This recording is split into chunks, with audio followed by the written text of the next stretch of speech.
देखो students, last video में अपने लोग बात किए थे कि अगर इंटरेस्ट ऑन डिबेंचर का कोई पॉइंट आता अपने लोगों का, तो इंटरेस्ट ऑन डिबेंचर के पॉइंट को कैसे अपने लोग सब में सॉल्व करेंगे, कैश फ्लो स्टेटमेंट में एंड फंड फ्लो स्टेटमेंट में।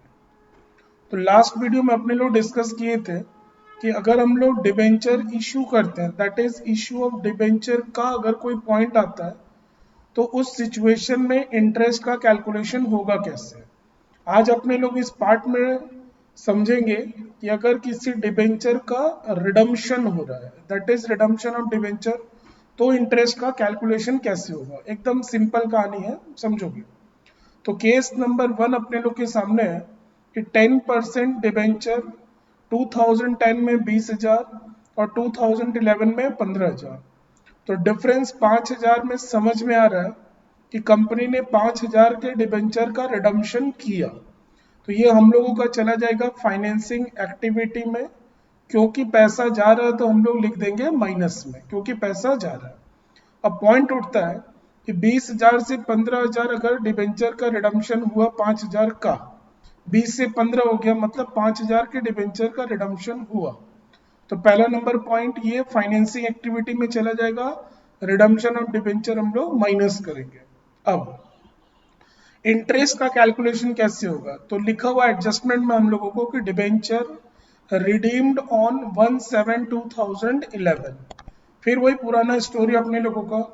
2010 का ओपनिंग डेट में डिबेंचर था आपका 20,000 रुपये का, क्लोजिंग डेट में 2011 दैट इज 31 दिसंबर 15,000 रुपया।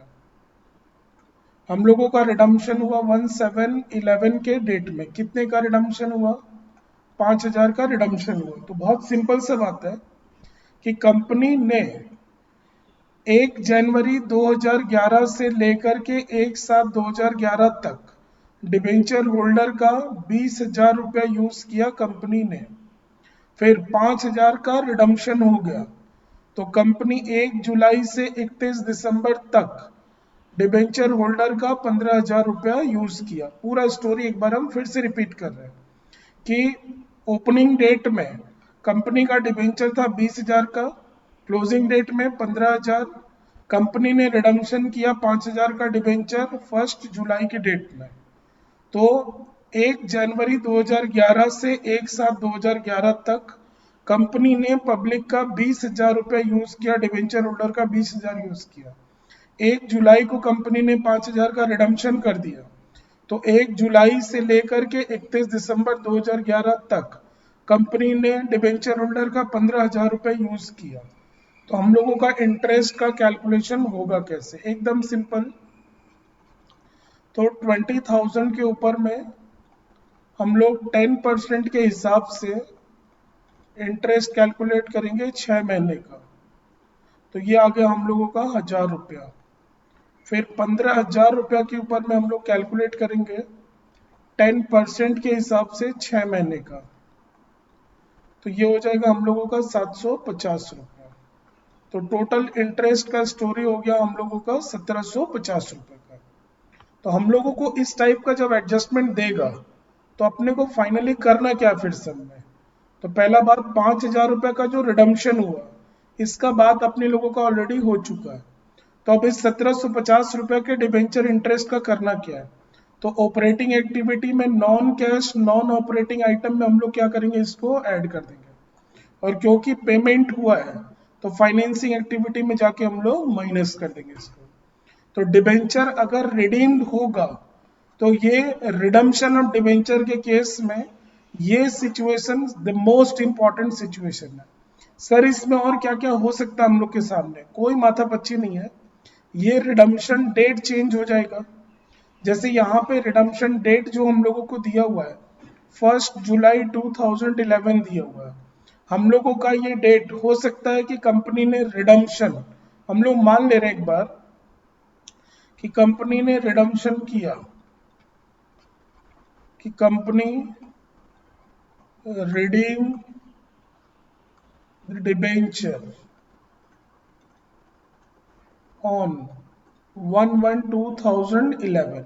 मतलब सर, मतलब इसका ये हुआ कि लास्ट ईयर आपका था 20,000 रुपये डिबेंचर, 31/12/2011 आपका डिबेंचर है 15,000, और 5,000 का रिडम्पशन कब हुआ?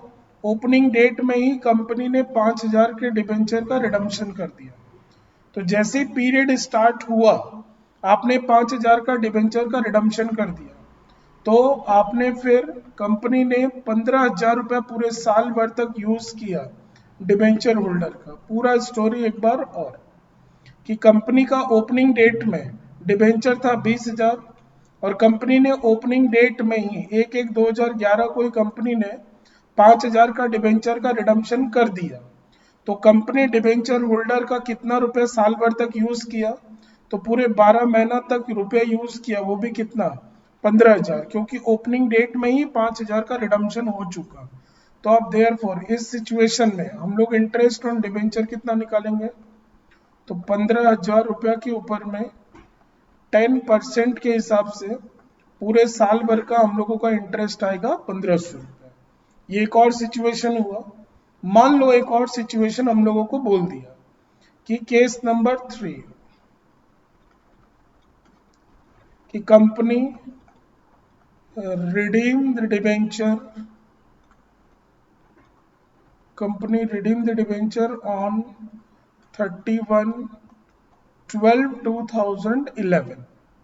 31/12/2011 का मतलब 2010 में आपका डिबेंचर था 20,000, 31/12/2011 में है आपका 15,000, और बोला है कि कंपनी ने रिडीम किया, तो 5,000 का रिडम्पशन अब कब हो रहा है? बोला कंपनी ने 31/12/2011 को किया। तो बहुत सिंपल, पूरे साल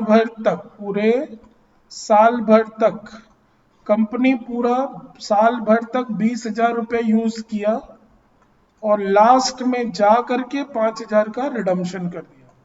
तो बचा कितना? 15,000। तो सर इंटरेस्ट कैसे कैलकुलेट होगा? एकदम सिंपल, जब भी इंटरेस्ट कैलकुलेट करोगे ध्यान रखना कि कंपनी ने डिबेंचर होल्डर का रुपया कितना महीना यूज किया, बस खाली आप ये चेक करो। फिर से इंटरेस्ट जब कैलकुलेट करेंगे, कंपनी ने डिबेंचर होल्डर का पैसा कितना महीना यूज किया, तो ओपनिंग डेट में था 20,000, पूरे साल भर तक 20,000 रुपये यूज किया कंपनी ने, और लास्ट में जाकर के 5,000 का रिडम्पशन कर दिया। तो क्योंकि यूज किए पूरे साल भर तक 20,000 रुपया, तो 20,000 इंटू 10% पूरे साल भर का इंटरेस्ट कैलकुलेट हो जाएगा अपना 2,000। तो ये अपने लोगों का इंटरेस्ट ऑन डिबेंचर का, अगर रिडम्पशन के टाइम पे इंटरेस्ट कैलकुलेट करना पड़ा तो इतना सिचुएशन हम लोगों के सामने आएगा। इससे ज्यादा कभी कोई सिचुएशन हो ही नहीं सकता इसके भीतर में। अब तो कभी कभी क्या होगा, कंपनी बोल देगा, सब में बोल देगा अपने को कि 1 जुलाई को रिडम्पशन हुआ, या अपने को बोल देगा कि ओपनिंग डेट में रिडम्पशन हुआ, या तो अपने को बोल देगा कि क्लोजिंग डेट में रिडम्पशन हुआ।